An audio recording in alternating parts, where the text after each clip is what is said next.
Thank you for being so vulnerable and for sharing this, because this is shockingly common, and you would be surprised how many people walk around thinking about food all day long. We call this the TCT, the total conscious time. It's the amount of time that you spend thinking about food or anything related to food throughout your day. And what's technically considered normal in a clinical sense is about 15 to 20% of our day thinking about food. Basically thinking about food when we're hungry, or if we need to grocery shop or make a meal. And it's hard to even fathom that for a lot of people, because it's become quite normalized in our society to think about food way more than that. In fact, the average person is walking around thinking about food probably 40 to 60% of our day, because that's what diet mentality does to us.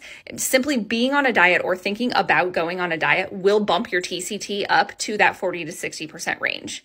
And then when the TCT gets up into 75 to 100%, that is often when we also see an eating disorder diagnosis. And some people have an undiagnosed eating disorder without even realizing it, again, because so much of this food and weight obsession stuff is just completely normalized and kind of facilitated by our culture that it doesn't seem abnormal. But there is so much more to life than obsessing about food. So if you're open to learning how to heal your relationship with food so that you don't have to think about it all the time, even if you don't have an eating disorder, then I encourage you to consider the intuitive eating framework and do some reading on it and see what you think.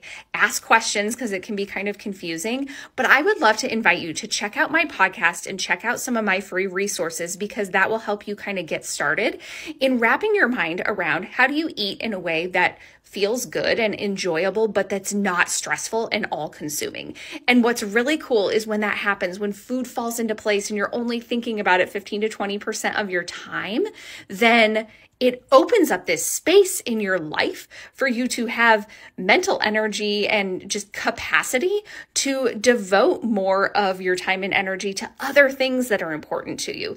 And life becomes so much more rich and fulfilling when we do that. So check out my resources, see what you think. Let me know if you need some additional guidance or support. And I really do hope that this helps you get towards that path of not being stuck in this way of thinking for the rest of your life, because it does not have to be that way. Sending you lots of support. Mwah.